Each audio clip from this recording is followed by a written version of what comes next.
What's up, guys? About to take my favorite pre right here off the leash. I already put it in a water bottle because I like the taste so much that I actually like to drink it. So we're gonna down this and I'm gonna go hit a pull day. My training partner is coming too, and I'll explain to you guys what we're gonna do, why we do certain movements, why the bias is lat bias or upper back bias, and how we're gonna build a big back. So another thing, guys, I wanted to talk about real quick is every workout that we do now is logged in a logbook. The steps are logged, pre-cardio, post-cardio, and I'm hitting 10,000 steps a day, no cardio, so we can only change certain variables at a time to get leaner when we do start prepping. There's really no second guessing my workouts anymore. Everything I do is very much so planned. So I get a plan set by my coach. Everything is written down, how many sets, how many reps, what kind of intensity techniques we're gonna use, such as rest pause, drop sets, all that good stuff, cluster sets. And I pretty much just follow that to the T and nail it week in and week out. There's no more guessing, there's no guesswork in here. So whatever he says goes, so that's what we're doing today. All right, guys, so this is the second part of the warm-up, and this is gonna be an upper back warm-up. I'm literally just gonna grab the rope. I'm really just gonna drive it straight through my upper back.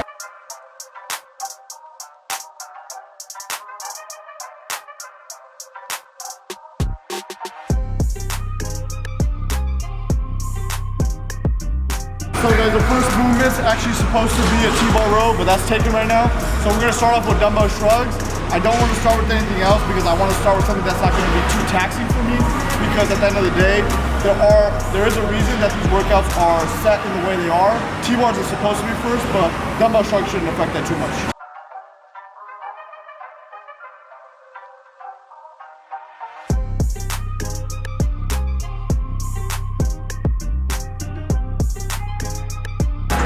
So another key, guys, during back day is you always want to have some type of grips or wraps. I know a lot of people don't like that, but bodybuilding purposes, low-key requires it, because at the end of the day, you want to make sure your back gives out before your grip gives out. If your grip gives out, you're not getting the maximum exertion out of the set.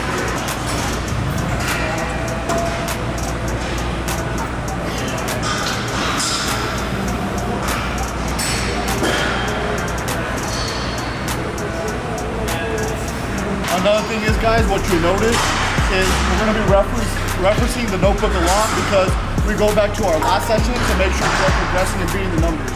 But progressive overload isn't necessarily just numbers. You can beat it in terms of technique, form, better repetitions, more weight. So there's many ways to beat that previous logbook. Another thing you guys will notice is I'm going to have my training partner record each and every one of my sets, because every single working set I do, I send to my coach. And he critiques it in terms of form, how much weight I'm using, am I getting the proper amount of repetitions, and he'll send me a voice message back to fix the form or fix the errors that I'm having. And if it is perfect, he'll send me a 10 out of 10.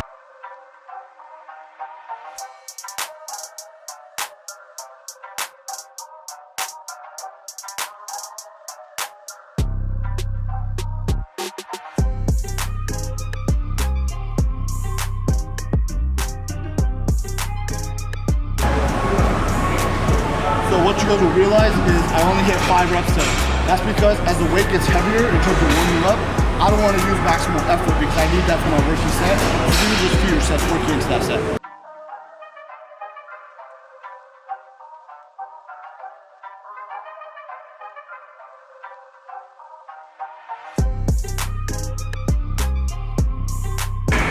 Another thing is, guys, between your main movements, make sure you take enough time in between each set, because you don't want to make sure you are fatigued before going to the next set. You want to get everything out of the set you possibly can.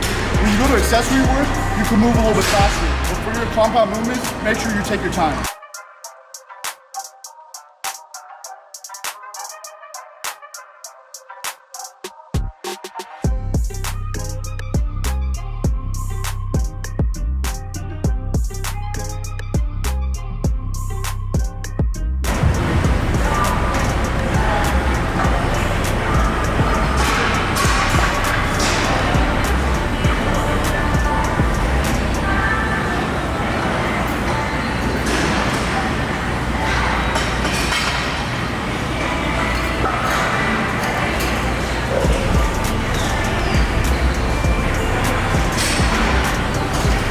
Another thing I wanted to say, guys, is if you do hit a show or you do get super lean, don't binge eat afterwards.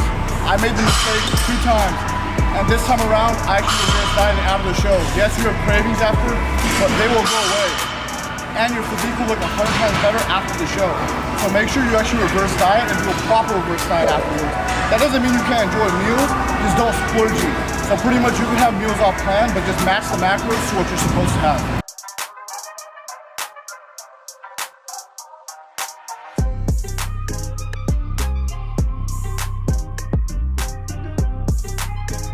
So on this movement right here, guys, when you do hit this movement, you want to make sure your stance is completely straight. And the only reason I know that is because for 7 weeks straight, I couldn't nail it. And 1 week, I finally nailed it. I got a 10 out of 10. So now I know how to properly execute the movement because you are targeting the lat. And you are targeting it in a lengthened range. So when you do pull, you want to make sure you are standing straight.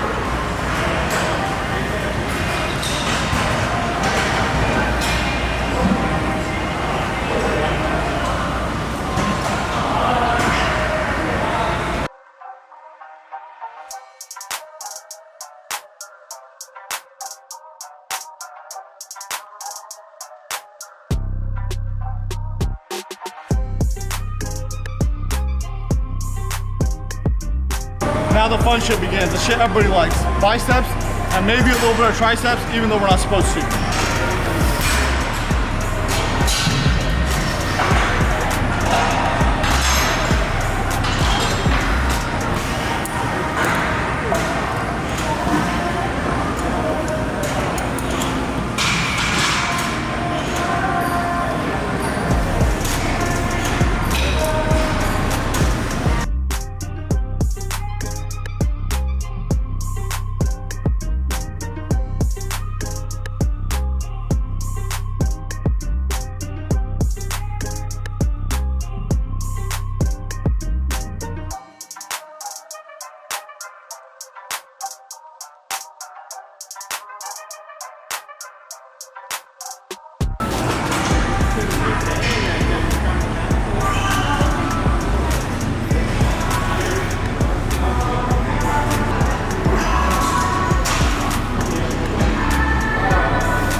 And just so we know, guys, this isn't just bruising.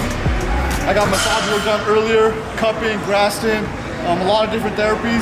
If you want to maximize your physique, you want to make sure you are getting massage work done so you aren't injuring yourself in the gym, because the longer you can do this and the more consistent you are, the more progress you're going to make.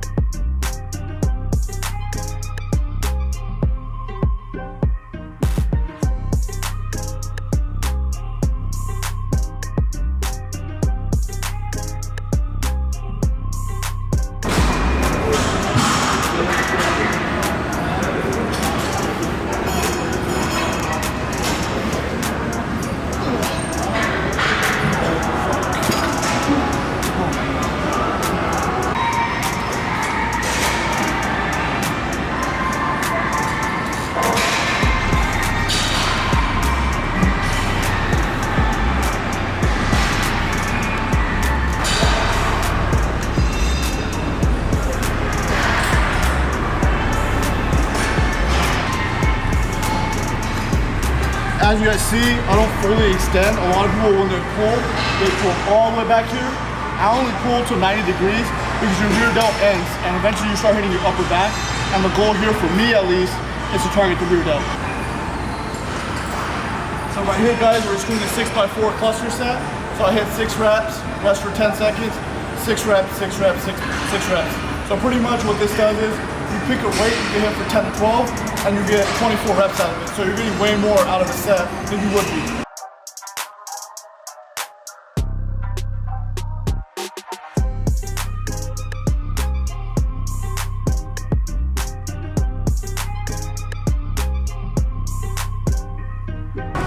That'll conclude the session, guys. That was a pull day number 2 to be exact on my program. And we'll keep you guys up to date what I'm doing in the off season. If you are looking for coaching, there's plenty of good coaches around here. Austin, myself, Steven does it, Jay does it, my brother does it, Tan. So look out for those guys and keep killing it, guys. Peace.